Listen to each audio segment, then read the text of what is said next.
ले गए। कुछ दिन बाद फिर लौट के आए तो किसी ने बताया, बोले व्यास जी आपके घर वाले फिर आ गए। तो हरिराम व्यास जी फिर एक हरकत करने लगे। क्या करें? आंखों के आगे दिखने वाले हर पेड़ को अपने हृदय से, चाचा जी कैसे हो? दूसरे पेड़ को हृदय, अरे मेरे ताऊ जी तुमने ही तो सर्वस्व दिया, अरे तुम तो मेरी बहन हो। मतलब वृंदावन के रूख हमारे माता पिता गुरु बंधु।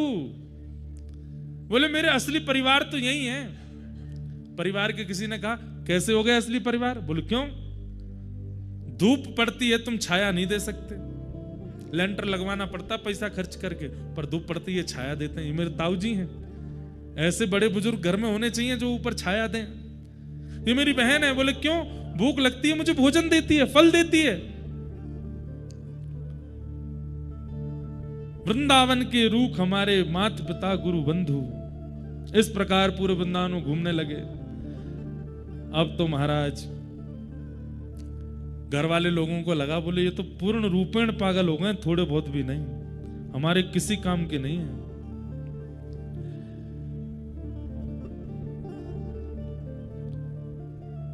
एक दिन हरिराम व्यास जी ने देखा कि घर के सब लोग पीछे पड़े हैं, तो हरिराम व्यास जी दौड़ते दौड़ते गए, बिहारी जी के मंदिर गए, पुजारी जी से कहा हमको प्रसादी दे दो। पुजारी जी बोले प्रसादी तो बट गई, अब तो बची नहीं।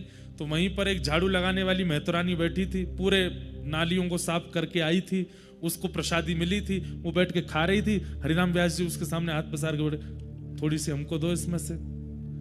तो महतरानी बोली व्यास जी थोड़ा दूर बैठिए, हमसे लोग छुपते तक नहीं है और आप हमारी थाली में से प्रसाद मांग रहे हो। अरे आप हरिराम व्यास हैं, पूरे भारत के विद्वानों पर दिग्विजय प्राप्त कर चुके हैं, आप मुझसे कैसे मांग सकते हैं? मेरे हाथ का छिवा आप कैसे खा सकते हैं? हरिराम व्यास जी बोले देख मैं व्यास तू महतरानी, लेकिन चाहे तेरे हाथ में जाए चाहे मेरे हाथ में जाए, प्रसाद अपनी जाति नहीं बदलता। प्रसाद प्रसाद ही रहता है।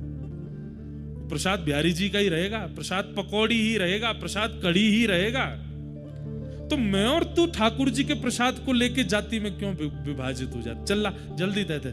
ये बात सुन के मैत्रानी ने अपने हाथ की प्रसादी दे दी, और जैसी प्रसादी खाई महाराज, व्यास मिठाई विप्र की तामे लागे आग, वृंदावन की स्वपच की झूठन खाइए माग।